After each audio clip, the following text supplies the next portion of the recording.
बिस्मिल्लाहिर्रहमानिर्रहीम। मुअज़्ज़ज़ सामईन व नाज़रीन, अस्सलामु अलैकुम व रहमतुल्लाहि व बरकातुहू। अल्लाह रब्बुल इज़्ज़त से दुआ करते हैं कि परवरदिगार आलम हमें अपनी रहमतों से मामूर हयात अता फरमाए। उम्मीद है कि आप सब खैर व आफियत से होंगे। आज मैं आपसे थोड़ी वो गुफ्तगू करने जा रही हूँ जो हमारे बच्चों के हवाले से है। चूँकि रमज़ानुल मुबारक की आमद है और बच्चे भी हमारे माहौल के मुताबिक हमारे साथ चलते हैं, तो मैंने गुफ्तगू आज ये करूँगी कि बच्चे और रमज़ान यानी रमज़ानुल मुबारक का महीना बच्चों के हवाले से कैसा है और हम अपने बच्चों को इस माह मुबारक में किस तरह से कोच कर सकते हैं, उनको ट्रेन कर सकते हैं, उनकी तवज्जो दीन की तरफ ला सकते हैं इंशाअल्लाह। तो आइए इस बारे में डिस्कस करते हैं। मैं पॉइंट्स पर गुफ्तगू करूँगी ताकि हम इन पॉइंट्स को सामने रखते हुए अपने बच्चों के रोज़ों को, रमज़ानुल मुबारक के इस पाक महीने को उनकी तरबियत का सबब बना सके।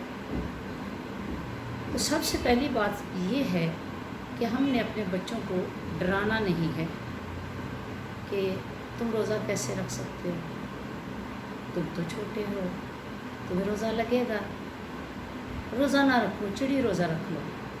तो ये सारी बातें गलत हैं।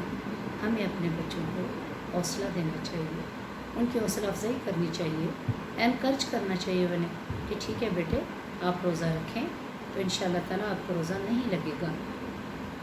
तो नंबर 2, हमने बच्चों को बचपन से तरबियत देनी है कि हमारे जो इस्लामी हीरोज़ हैं उनके बच्चे भी तो रोज़ा रखा करते थे, वो कामकाज भी किया करते थे, पढ़ा भी करते थे, स्कूल भी जाते थे, मदारस में भी जाते थे, तालीम भी हासिल करते थे, अपने वालिदैन का हाथ भी बटाते थे और रोज़ा भी रखते थे।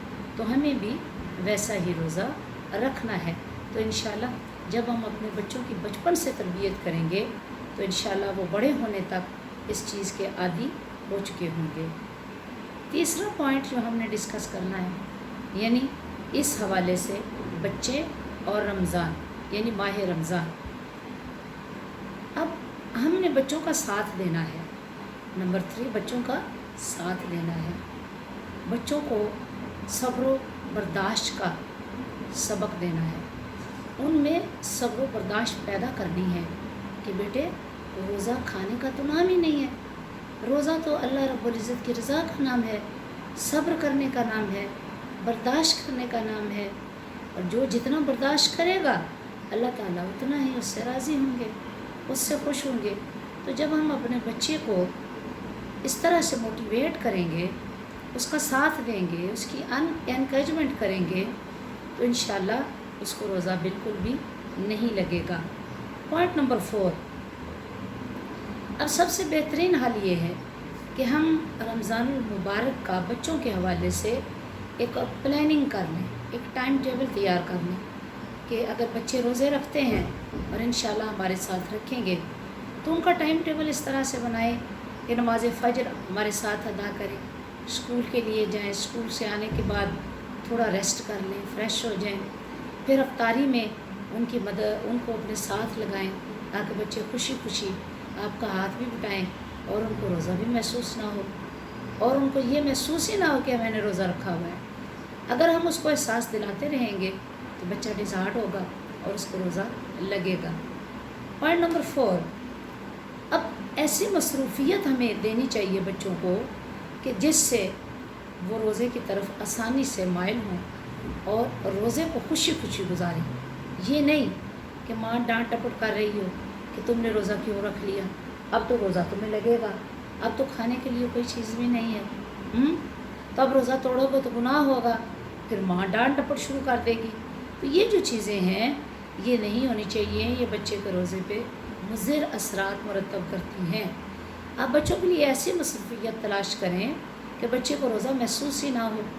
नमाज़ों में फ़जर, ज़ोहर, असर, मगरिब, इशा और वक्त से पहले, ये नहीं कि जब नमाज का वक्त क़ज़ा हो चुका हो तो आप बच्चों को कहें یا بچے سو رہے ہیں، آرام کر رہے ہیں، تو آپ یہ کہیں کہ نہیں بچہ میرا سو رہا ہے، ابھی اسے نہ جگایا جائے، ابھی تو وہ سویا ہے، ابھی تو آرام کر رہا ہے۔ تو میری بہنوں، ہم نے ان کی تربیت کرنی ہے، اپنے ساتھ نماز کے لیے انہیں کھڑا کرنا ہے تاکہ وہ نماز کے عادی ہو جائیں۔ تو اس ٹائم ٹیبل سے ایک طرف بچے خوشی خوشی روزہ بھی رکھ سکیں گے، اس کو مکمل بھی کر سکیں گے، اس کو محسوس بھی نہیں کریں گے، اور انشاءاللہ اللہ کے فضل و کرم سے ان کی تربیت بھی ہوتی چلی جائے گی۔ اب پوائنٹ نمبر 6 اس سلسلے میں یہ ہے کہ بچوں کی پسند کی ایک ڈش روزانہ بنا لیں۔ کبھی کسی بچے کی پسند کو پیش نظر رکھ لیں، کبھی کسی کی پیش نظر رکھ لیں، تو اس طرح بچے خوشی خوشی روزہ رکھیں گے اور انہیں روزہ لگے گا نہیں۔ ان کے احساس ہوگا کہ جب افطاری ہوگی تو ہماری پسند کا کھانا آج بن رہا ہے، ہماری پسند ہے۔ ایک دن ایک بچے کی پسند کو پیش نظر رکھ لیں، دوسرے دن دوسرے کی رکھ لیں، تو انشاءاللہ اس سے بھی بچے جو ہیں وہ مزیدار ڈش بھی کھا سکیں گے۔ کیونکہ ہمیں یہ بھی تو شکایت ہوتی ہے نا ماں کو، ہائے اللہ روزہ رکھے گا تو بچہ تو کچھ کھائے گا ہی نہیں، تو بچہ کمزور ہو جائے گا، بھوکا رہے گا، اس کو تو بھوک لگتی ہے۔ تو جب ہم اس کی پسند کو، اس کی فیورٹ ڈش کو تیار کر کے ٹیبل پر رکھیں گے تو یقیناً بچہ روزے کو محسوس نہیں کرے گا۔ تو نمبر 8، سحری میں، اب سحری کا وقت ہو گیا ہے، اکثر مائیں یہ کرتی ہیں کہ جب سحری کے 5 منٹ رہ جاتے ہیں نا تو پھر بچے کو ڈانٹ کر اٹھاتی ہیں کہ اٹھ بھی جاؤ، روزہ رکھو، اٹھ بھی جاؤ، اب روزہ بند ہونے والا ہے۔ تو بچہ نیند کی حالت میں ہوتا ہے، جب اٹھتا ہے اور ایسا ماحول دیکھتا ہے کہ ماں ڈانٹ ڈپٹ کر رہی ہے، باپ ناراض ہو رہا ہے، چیزیں ٹیبل پہ موجود نہیں ہیں، تو ایک افراتفری کا ماحول پیدا ہوتا ہے۔ تو بہتر نہیں ہے کہ یہ افراتفری کا ماحول ہم پیدا نہ کریں، کچھ دیر پہلے بچے کو جگا لیں اور اس کو اپنے ساتھ نماز تہجد کے 2 نفل بھی پڑھا لیں۔ پھر سحری کے انتظام کے لیے ٹیبل پر چیزیں رکھنے میں اس سے کہیں اور اس کو اپنے ساتھ لگائیں کہ چلو بیٹا آپ یہ چیز رکھ لیں، آپ یہ رکھ لیں، چلو بیٹا آؤ روزہ رکھ لیتے ہیں۔ تو سحری کا آخری ٹائم ختم ہونے سے اگر 5 منٹ پہلے ہم یوں تسلی کے ساتھ روزہ رکھ لیں تو کتنا اچھا لگے گا۔ معزز سامعین و سامعات، اس سلسلے میں ہمیں ڈانٹ ڈپٹ نہیں کرنی چاہیے۔ صبح کا وقت ہے، بچہ سو کر اٹھا ہے، بجائے پیار سے، محبت سے اسے اس طرف لانے کے ہم ڈانٹ ڈپٹ کریں گے تو بچہ روزے سے متنفر ہوگا، وہ روزہ نہیں رکھے گا، وہ کہے گا کہ اگر ایسا ہی روزہ ہے تو میں نہیں رکھتا، اور وہ روزے کا ایک بوجھ سمجھنا شروع کر دے گا۔ اب پوائنٹ نمبر 8، اب افطاری میں بھی ایسا ہی کریں۔ سحری میں جب بچے کو اپنے ساتھ لگاتے ہیں تاکہ وہ آپ کو سپورٹ کرے وہ چیز پکڑانے میں، ٹیبل پر رکھنے میں، اٹھانے میں، تو انشاءاللہ افطاری کے وقت تو اور وہ توجہ کے ساتھ آپ کی ہیلپ کرے گا اور آپ کے ساتھ کھڑا ہوگا، اور پھر روزے کو محسوس بھی نہیں کرے گا۔ اس کی چونکہ توجہ بڑھ جائے گی نا، مصروفیت ہو جائے گی، مصروف ہوگا۔ تو ذہنی طور پہ جب بچہ مصروف ہو جاتا ہے نا تو آپ نے دیکھا ہوگا کہ وہ کام کرتے ہوئے اسے وقت کا احساس ہی نہیں ہوتا۔ تو یہ روزہ وقت کا احساس ہی تو ختم کر دیتا ہے پھر، جب بچے کو مصروف کر لیتے ہیں اور بچے کے اندر ایک ایسا ذوق و شوق کا ماحول پیدا کر دیتے ہیں اور اس کے دل میں ایسا شوق پیدا ہو جاتا ہے کہ وہ کشاں ہمارے ساتھ روزہ رکھتا ہے اور روزے کو محسوس بھی نہیں کرتا۔ اب نیکسٹ پوائنٹ ہے کہ افطاری کے وقت ہو سکے تو بچوں کے دوستوں کو اپنے گھر میں افطاری پہ انوائٹ کریں، بلائیں، ان کو عزت سے بٹھائیں، پیار سے بٹھائیں، انہیں افطاری میں شامل کریں۔ اس سے آپ کے اپنے بچے کی عزت نفس کے اندر اضافہ ہوگا، آپ کا اپنا بچہ آپ کے ساتھ اٹیچ ہوگا، آپ سے پیار سے تعاون کرے گا کہ میری ماں نے، میرے فادر نے، یا میرے بہن بھائیوں نے میرے دوستوں کے ساتھ کتنا حسن سلوک کیا، اور خود بچے کے اندر دوسروں کے ساتھ حسن سلوک کرنے کا جذبہ بیدار ہوگا، بڑوں کے ساتھ، دوستوں کے ساتھ اور اپنے عزیز و اقارب کے ساتھ۔ یہیں سے تو بچے کی ٹریننگ ہوتی ہے، یہیں سے تو میری بہنوں تربیت ملتی ہے۔ تو اس طرح سے بلیو کریں اگر ہم ایسے ماحول میں اپنے بچوں کو روزے رکھوائیں گے تو ایک تو بچے روزے محسوس نہیں کریں گے، دوسرے شوق سے رکھیں گے، تیسرے ہمارے ساتھ کام میں تعاون بھی کریں گے، اور گھر میں ایک محبت کی، ایک حسن سلوک کی اور ایک دوسرے کے احساس کی فضا یقیناً پیدا ہوگی۔ पॉइंट नंबर 11, हम अपने बच्चों को सदका देने की यहीं से आदत पैदा कर सकते हैं। अब बच्चों को सामने सदका दीजिए, उन्हें बता कर दीजिए कि बेटा फ़लाँ उसको ज़रूरत है ना हमारी सपोर्ट की, वो फ़लाँ बेटे उनके साथ आप भी ताउन करना। बेटे अगर हम सदका देते हैं तो अल्लाह रब्बुल इज़्ज़त हमसे खुश होते हैं।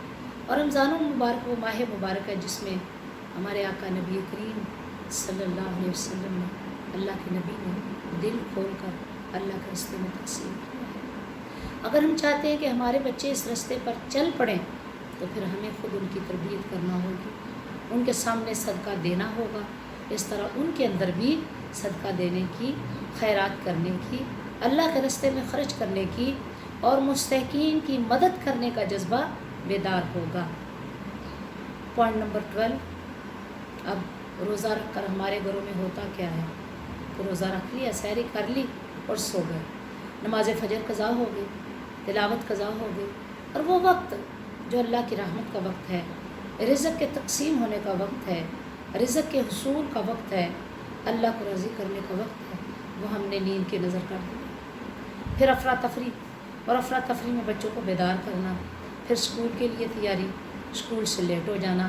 तो ये सारी चीज़ें तभी पैदा होती हैं जब हम वक्त की कदर नहीं करते, रोज़ा रख कर सो जाते हैं और हम समझते हैं कि रोज़ा तो सोने का नाम है, रोज़ा तो आराम करने का नाम है। हालांकि रोज़ा तो मुशक्क़त का नाम है, रोज़ा तो जाग कर अल्लाह को राज़ी करने का नाम है, और रोज़ा तो सब्र का और बर्दाश्त का नाम है। तो मेरी बहनों, अगर ये हम सिफ़ात अपने बच्चों के अंदर पैदा करना चाहते हैं तो फिर हमें ख़ुद भी बेदार होना पड़ेगा और इन औकात को सामने रख कर अपने बच्चों की तरबियत करना पड़ेगी। देखिए, तरबियत डांट टपट से उतनी नहीं होती, किरदार से होती है। किरदार हमारा जितना खूबसूरत होगा, हमारा करैक्टर जितना शानदार होगा, हमारे बच्चे से इंस्पायर होंगे कि मेरी माँ किस तरह से रोज़े रखती हैं, किस तरह से इबादत करती हैं। और बेहतरीन तो ये है कि बाप अपने बेटे को लेकर मस्जिद का रुख करे और माँ अपनी बच्चियों को साथ खड़ा करके ख़ुद नमाज़ पढ़े। उन बच्चों को कुछ शानदार तरबियत मिलेगी और नमाज़ पढ़ने की आदत भी उनके अंदर पैदा हो जाएगी, अरासत हो जाएगी। तो ये देखिए, ये तरबियत करने का माय डियर सामीन, हाज़रीन और नाज़रीन, ये तरबियत का कितना प्यारा तरीका है कि हम बच्चों को डांट डपट भी नहीं कर रहे और बच्चों को अपने किरदार से इंस्पायर करते हुए उन्हें इस तरफ बुला रहे हैं। तो इंशाअल्लाह अल्लाह के फजल करम से हमारे बच्चे मिसाली बच्चे ज़रूर बनेंगे। अल्लाह अकबर। अब अगर हम 5 वक्त की नमाज़ ख़ुद पढ़ेंगे तो यकीनन बच्चा भी हमारे साथ पढ़ेगा, और अगर हम ख़ुद अपनी नमाज़ों से कोताही बरतेंगे, नमाज़ों का ख्याल नहीं रखेंगे, हिफाजत नहीं करेंगे, तो हम बच्चों को कैसे कह सकते हैं कि बेटा आपने नमाज़ नहीं पढ़ी, जबकि हम खुद नहीं पढ़ रहे। तो इसलिए हमें इस चीज़ का ख्याल रखना है कि नमाज़ें वक्त पर भी अदा हों, क्योंकि अव्वल वक्त में नमाज अदा करने का इतना दर्जा है कि आका अलैहिस्सलातु वस्सलाम ने फरमाया कि जो लोग अव्वल वक्त में नमाज अदा करते हैं बरोज़ हश्र वो सफ़े अव्वल में खड़े होंगे। सुभान अल्लाह, सुभान अल्लाह। तो कितना प्यारा अजर है अव्वल वक्त में, वक्त अकबर में नमाज अदा करने का। अल्लाह करीम हमारे अंदर ये आदत पैदा फरमाए। अच्छा, अब सुराखों वाला रोज़ा बच्चों को ना रखो। वो सुराखों वाला रोज़ा क्या है कि बच्चों को हम डांट डपट भी कर रहे हैं, बच्चों को ये भी कह रहे हैं कि तुम्हारा रोज़ा तो ख़राब हो गया, तुम्हारा तो रोज़ा रहा ही नहीं, तुम्हारा रोज़ा फासिद हो गया है, आप रोज़ा खोल लें, आपको तो रोज़ा लग रहा है, आप तो झूठ बोल रहे हो।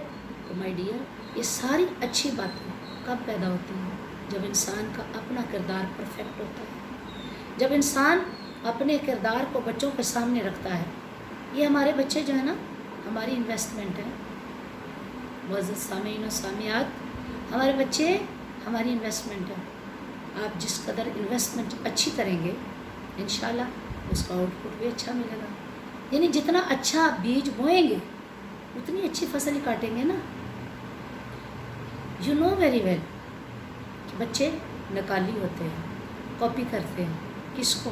سب سے پہلے اپنے پیرنٹس کو، پھر اپنے بہن بھائیوں کو، اپنے گھر کے ماحول کو، اپنے والدین کی عادات و خصائل کو. تو جتنی خوبیاں انہیں والدین کے اندر نظر آتی ہیں وہ اپنے اندر پیدا کرنے کی کوشش کرتے ہیں. اور اگر والدین کے اندر انہیں خامیاں نظر آتی ہیں کہ والدین روزہ بھی رکھا ہے جھوٹ بول رہے ہیں، روزہ بھی رکھا ہے ابیوزنگ کر رہے ہیں، روزہ بھی رکھا ہے ڈانٹ ڈپٹ کر رہے ہیں، روزہ بھی رکھا ہے نماز قضا کر رہے ہیں، روزہ بھی رکھا ہے اور ایک دوسرے کا احساس بھی نہیں کر رہے. روزہ تو احساس کا نام ہے، اور روزہ تو ہمدردی کا نام ہے، روزہ تو دوسروں کی خیر خواہی کا نام ہے.